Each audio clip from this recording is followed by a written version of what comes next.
ತಾಲೂಕು ರಾಷ್ಟ್ರೀಯ ಹಬ್ಬಗಳ ಆಚರಣಾ ಸಮಿತಿಯಿಂದ ನವೆಂಬರ್ 1ರಂದು ನಡೆದ 69ನೇ ಕನ್ನಡ ರಾಜ್ಯೋತ್ಸವ ಕನ್ನಡ ಭುವನೇಶ್ವರಿ ತಾಯಿಯ ಭವ್ಯ ಮೆರವಣಿಗೆ ಸಾಧಕರಿಗೆ ತಾಲೂಕು ಮಟ್ಟದ ಕನ್ನಡ ರಾಜ್ಯೋತ್ಸವ ಪುರಸ್ಕಾರ ವಿವಿಧ ಶಾಲಾ ವಿದ್ಯಾರ್ಥಿಗಳಿಂದ ಸಾಂಸ್ಕೃತಿಕ ಕಾರ್ಯಕ್ರಮಗಳೊಂದಿಗೆ ಸಂಭ್ರಮದಿಂದ ನಡೆಯಿತು.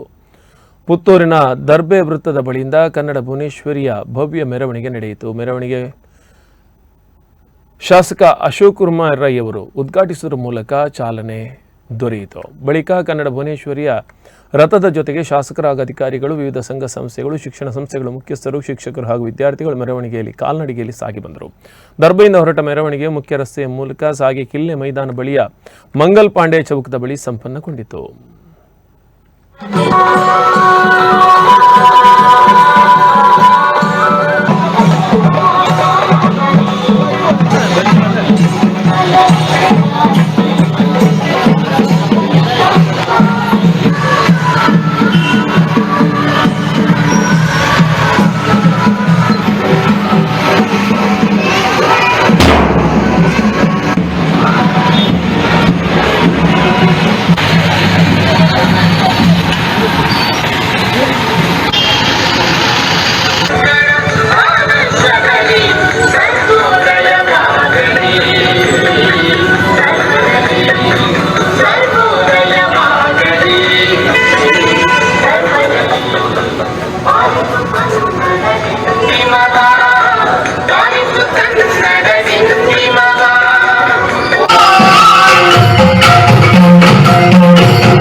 ಮಕ್ಕಳ ಕಲಾ ರಥವನ್ನ ಆ ಮಕ್ಕಳ ಮಂಟಪದಲ್ಲಿ ಮುಗಿಸಿದಂತ ಖ್ಯಾತಿ ಸಾಮಾನ್ಯ ಶ್ರೀಯುತ ಡಾಕ್ಟರ್ ಸುಕುಮಾರ ಗೌಡ ಇವರಿಗೆ ಸಲ್ಲುತ್ತೆ.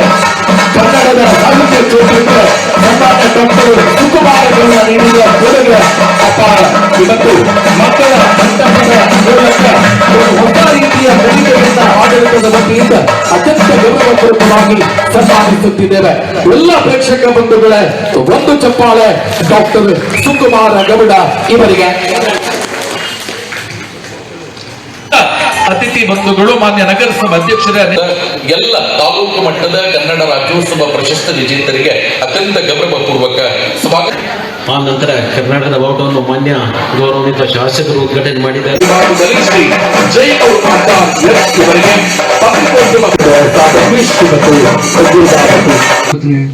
ಕರ್ನಾಟಕ ರಾಜ್ಯೋತ್ಸವದ ಹಾರ್ದಿಕ ಶುಭಾಶಯಗಳು.